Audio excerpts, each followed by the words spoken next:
और अब सर से पानी ऊपर होने वाला है। हमारे बिहार के श्रमिक बाहर जाने लगेंगे कि मजदूरों को काम के लिए बिहार से बाहर जाना नहीं पड़े।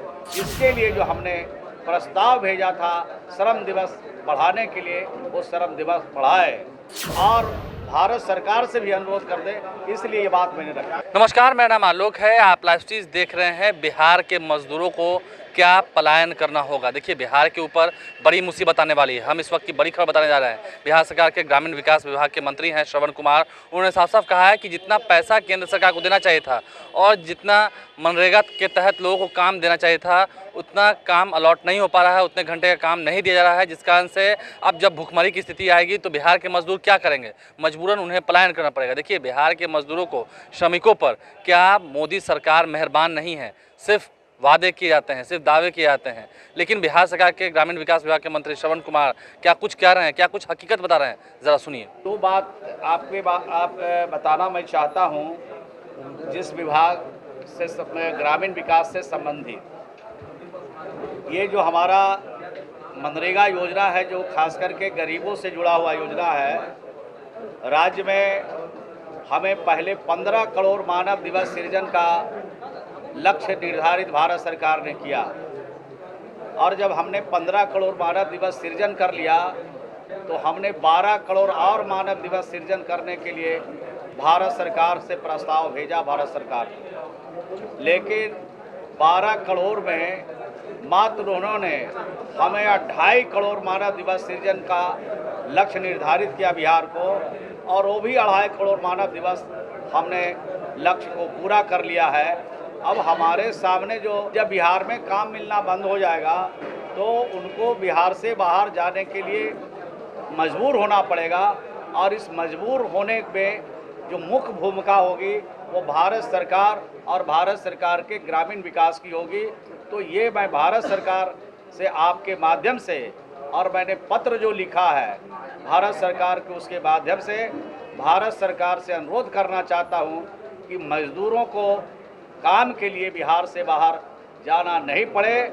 इसके लिए जो हमने प्रस्ताव भेजा था श्रम दिवस बढ़ाने के लिए, वो श्रम दिवस बढ़ाए और मनरेगा में आज के सामग्री मद में भी 1045 करोड़ रुपया आज के तारीख में भी बकाया है।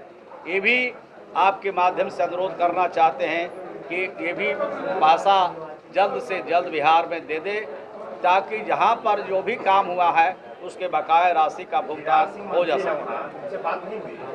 नहीं, हम तो बातचीत करते रहते हैं, हम तो पत्र लिखते रहते हैं, हमारे अधिकारी लगे रहते हैं, और उसके बाद भी भारत सरकार कुछ नहीं सोचती है, कुछ नहीं विचार करती है, तब ना आपके सामने इस बात को रखने का हम प्रयास करते हैं, कोशिश करते हैं। पहले तो मामला विभागीय स्तर पर ही निपटने का मैं प्रयास करता हूं, लेकिन जब निपट नहीं रहा है, काफ़ी विलम्ब हो रहा है और अब सर से पानी ऊपर होने वाला है, हमारे बिहार के श्रमिक बाहर जाने लगेंगे, और जब बाहर जाने लगेंगे उसके पहले सोचा कि आपके माध्यम से राज्य की जनता को भी बता दें और भारत सरकार से भी अनुरोध कर दें, इसलिए ये बात मैंने रखी।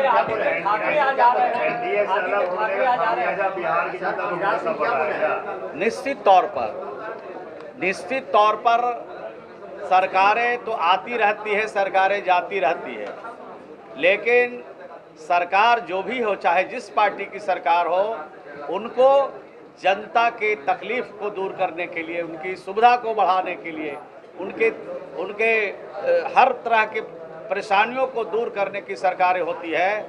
तो ये तो सरकार परेशानी दूर किया करेगी कि और परेशानी को बढ़ा रही है, मुसीबत को बढ़ा रही है।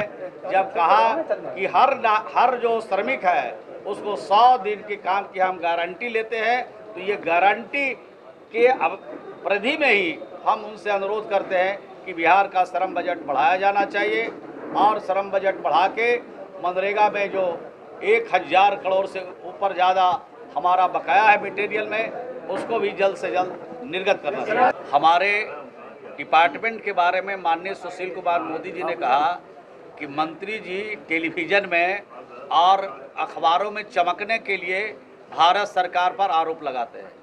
और जब 4,000 करोड़ रुपया उस दिन बकाया था तब हमने आपके सामने कहा था कि 4,000 करोड़ रुपया बकाया है, तब क्यों नहीं बोलते हैं? और अभी भी 1,045 करोड़ अभी आपके बताया मनरेगा में बकाया है।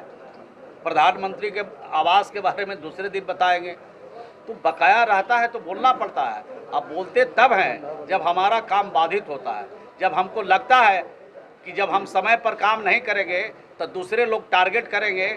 वही भारत सरकार पत्र लिखेगी कि बिहार में आवास का काम समय पर नहीं हुआ।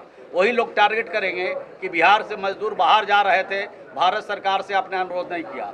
जब ये टारगेट करने की स्थिति पैदा होती है तब इन सवालों को समाचार पत्रों के सामने और प्रेस और मीडिया के सामने इस बात को रखते हैं। मानते हैं कि समस्या काफी बड़ी होने वाली है क्योंकि मजदूर जो है वो पलायन करेंगे, मजबूर हो जाएंगे? निश्चित रूप से अगर हमको 2 जून की रोटी के लिए अगर राज्य में तरसना पड़ेगा, दिक्कत होगी, परेशानी होगी, तो उनके साथ तो बड़ी भारी मुसीबत आने वाली है। और वो सिर्फ मुसीबत का मार सिर्फ उस मजदूरों पर नहीं है, सरकार पर भी उसका असर पड़ेगा।